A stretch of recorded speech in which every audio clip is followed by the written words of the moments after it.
Welcome to a presentation in financial management. We are going to look at the topic investment appraisal method or method, with a specific focus on discounted cash flow, net present value. So it will be very, very important that you pay particular attention to this presentation. It is a prerequisite to subsequent presentations, which we are going to look at in the coming lectures, which we are going to have. So let us delve into this lecture and appreciate it as we prepare for the subsequent lectures. Well, from the outset, it will be extremely important for us to appreciate what investment appraisal methods are all about. When we talk about investment appraisal methods, what is our focus? Well, investment appraisal methods are essentially techniques which can be used by business entities in order to evaluate the profitability and viability of an investment or project which they intend to undertake. Now, these methods are essentially designed to help an organization in making decisions with particular reference to whether they should proceed and undertake that project with a proposed investment which could be based on financial analysis.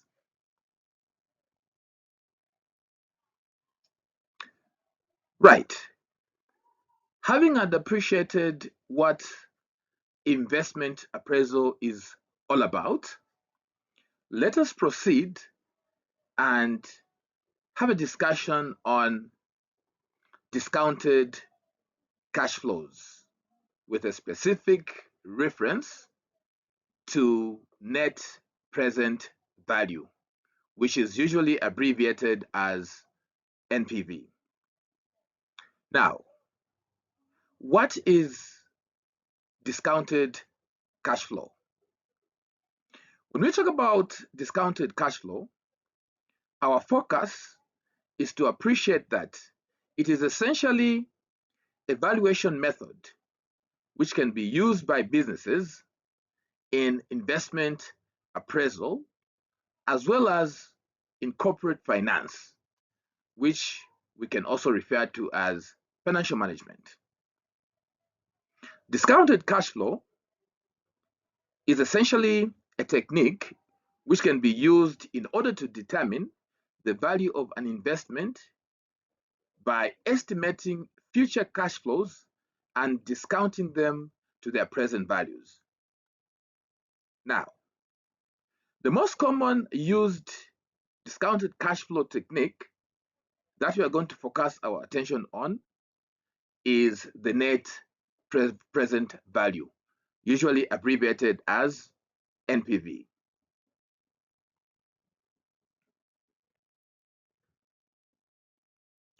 Let's move on and try to appreciate net present value, NPV.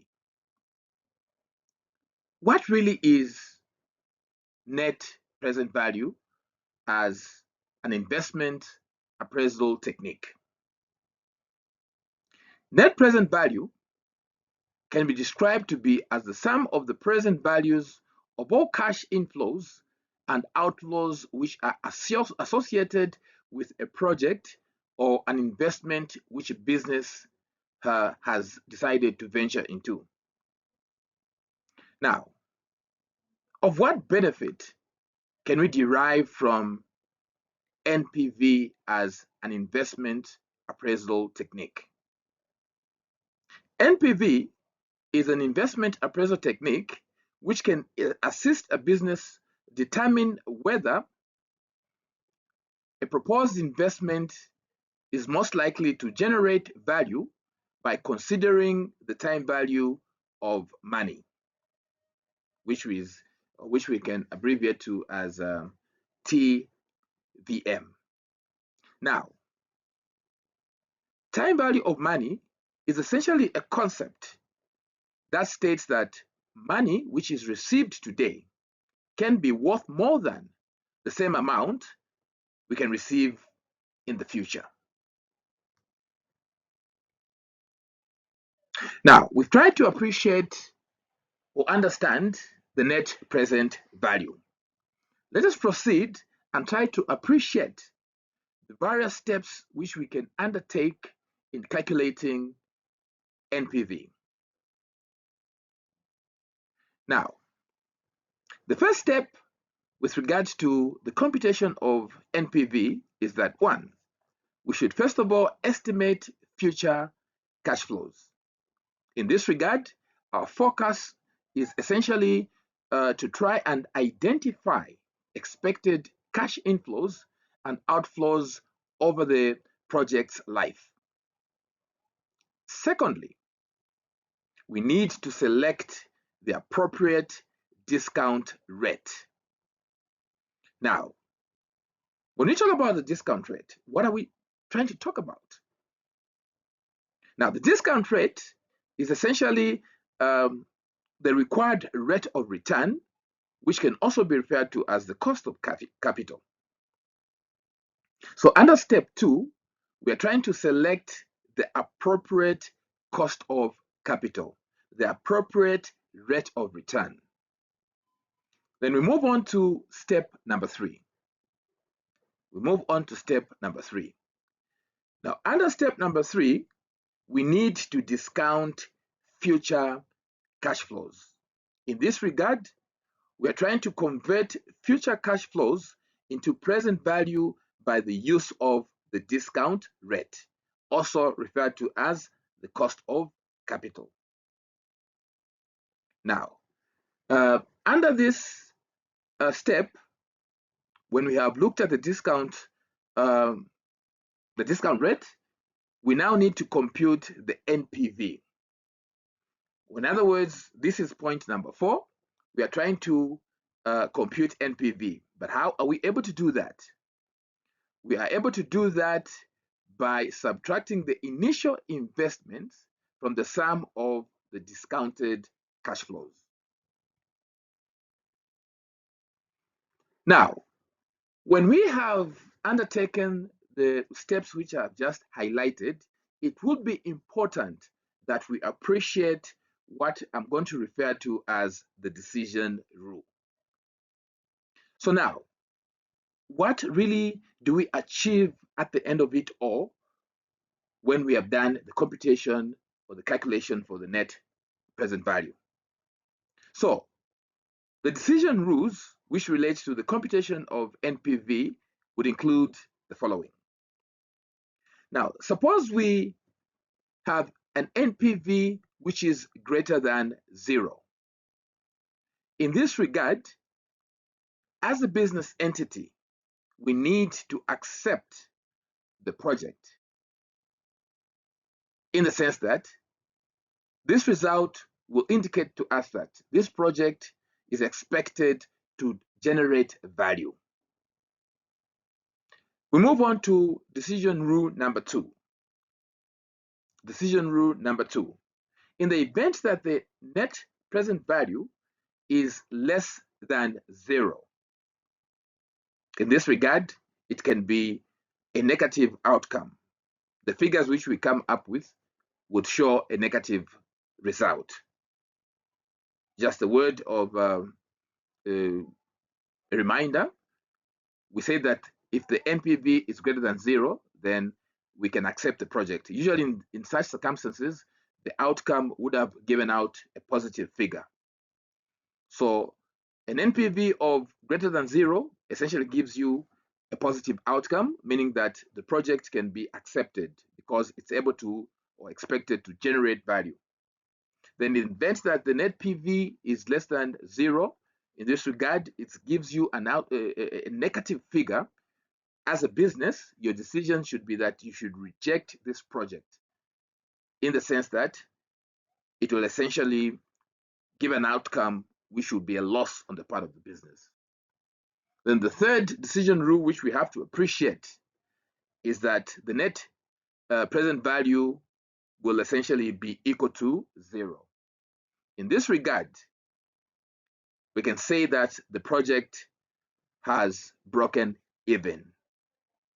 It is neither gaining or neither providing a loss to the business.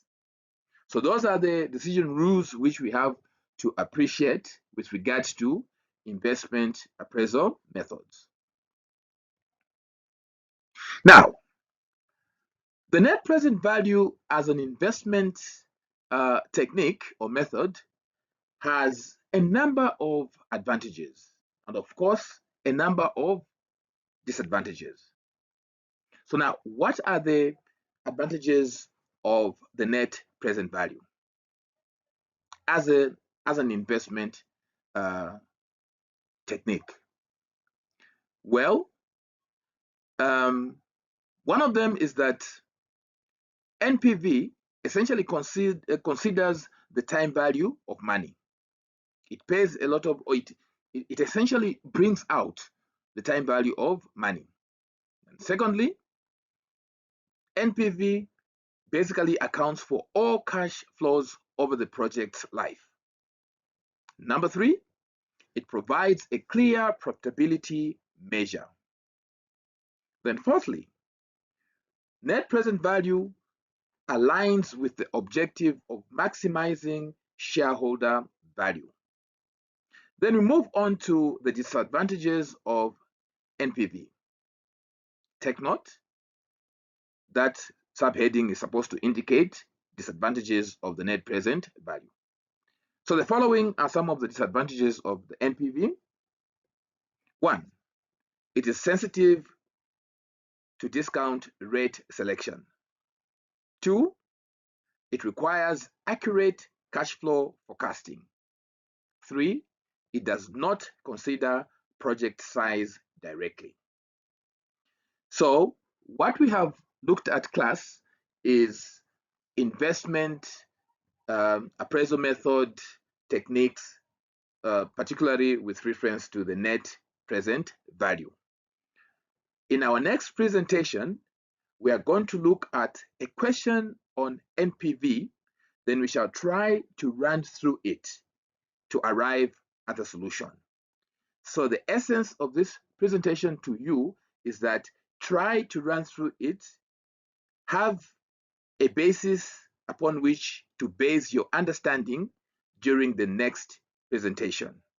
At this particular moment, I would like to sincerely thank you for your attention and time. Let us meet in the next presentation. Cheerio for now.